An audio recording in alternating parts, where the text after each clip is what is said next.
woke up to the sound of the rain tapping against my bedroom window. It was a typically gloomy day in the city, but little did I know that the real darkness was lurking within the walls of my apartment. I had moved into this new place only 2 weeks ago, and already strange occurrences had started happening. As I made my way to the kitchen to brew a pot of coffee, I couldn't shake off the feeling of being watched. It was as if a pair of invisible eyes followed my every move. Brushing the unease aside, I tried to convince myself it was just my imagination playing tricks on me.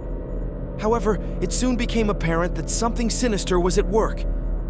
Objects started moving without any explanation, and I would often find my belongings rearranged.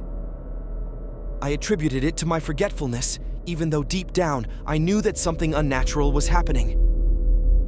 One night, as I lay in bed, the room suddenly turned icy cold. I could see my own breath, even though the heater was running at full blast. Goosebumps covered my body as an inexplicable feeling of dread washed over me. That's when I heard it, a faint whisper, like someone speaking in hushed tones. I strained my ears, trying to decipher the words, but they were too muffled to make out. The temperature in the room dropped even further, and I could see my own breath turning into mist. I realized that I wasn't alone in this apartment. Terror gripped me as I struggled to make sense of what was happening. My rational mind was at war with the growing fear inside me. Unable to bear it any longer, I decided to seek help. I reached out to a close friend who was knowledgeable about the paranormal. She agreed to meet me at my apartment the following evening. That night, I barely slept, haunted by the eerie noises and phantom whispers that seemed to grow louder as the hours passed. The next day, my friend arrived armed with sage, holy water, and a determination to uncover the truth. We began with a thorough search of the apartment, moving from room to room, looking for any signs of a presence. My friend's expertise was palpable as she would pause, sensing energy shifts and listening attentively for any supernatural signs. We made our way into the living room, and as soon as we stepped inside, I felt the air grow thick, almost suffocating. A visible mist hung in the air, swirling and coalescing into an ominous form. My heart pounded in my chest as my friend quickly began chanting prayers and waving the sage in an attempt to cleanse the space. But the entity that occupied my apartment had other plans. The chanting seemed to provoke it, and the atmosphere turned hostile. The room echoed with maniacal laughter, and shelves and furniture violently shook. In that moment, I realized the true power of the entity that had chosen to reside in this apartment. Summoning every ounce of courage I had left, I joined my friend in her prayers. The struggle between good and evil intensified, the energy of the apartment crackling with an otherworldly force. It felt like an eternity before the entity finally retreated, leaving behind an oppressive silence in its wake. Exhausted and shaken, my friend and I collapsed on the couch. She explained that the apartment had been plagued by a malevolent spirit for years, seemingly drawn to the negative energy of its occupants. It had used its power to toy with their lives and feed on their fear. As the days turned into weeks, the paranormal occurrences gradually subsided, and a sense of normalcy returned to my apartment. It seemed that the entity had finally been banished. Yet, the experience left an indelible mark on my psyche.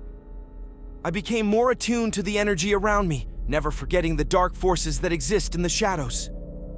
To this day, I still wonder about the previous tenants and what they had endured. Had they faced the same terrifying ordeal that I did?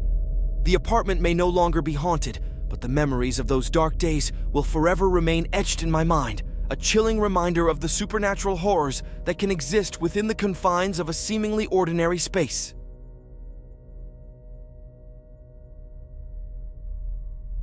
I had always been a firm believer in the rational, the scientific, and the explainable.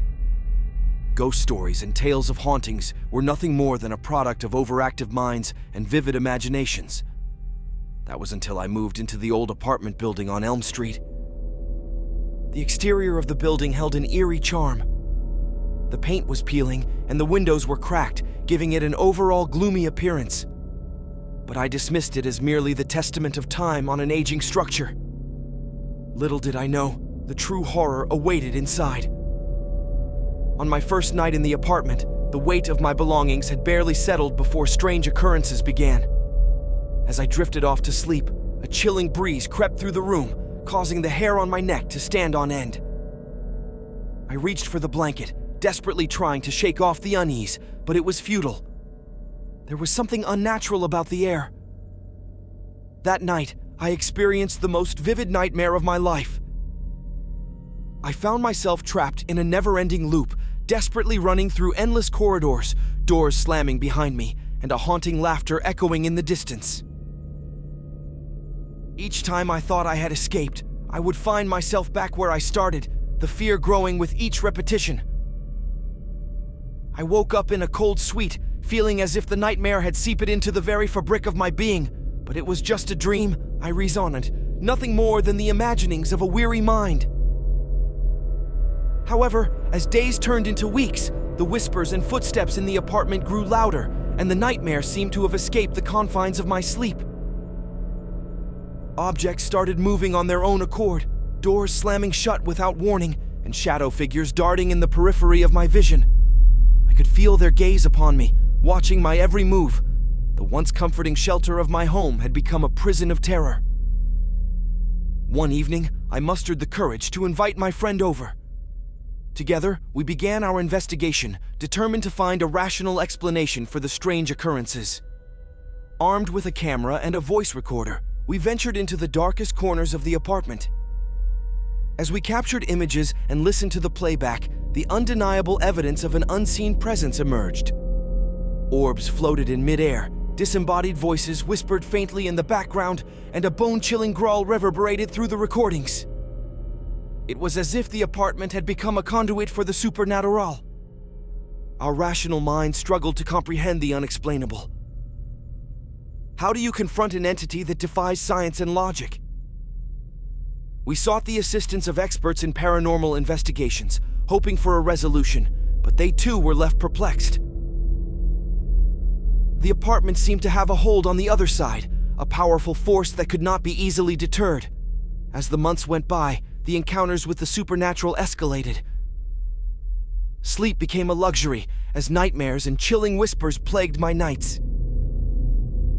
The once clear separation between dreams and reality blurred, leaving me in a constant state of unease. I had become a prisoner, trapped in a world where human understanding was futile. Unable to bear the torment any longer, I made the difficult decision to vacate the apartment. The day I moved out was a mix of relief and sadness. Relief for leaving behind the horrors that had plagued my existence, and sadness for the memories tainted by fear and darkness. To this day, I am reminded that the line between the rational and the supernatural is not as clear-cut as I once believed. The apartment on Elm Street stands as a testament to the unseen forces that can infiltrate the most mundane aspects of our lives. Skeptic or not, I will forever carry the weight of that terrifying experience, an eternally haunting reminder that there are things in this world that defy explanation, lurking in the shadows, waiting to be discovered.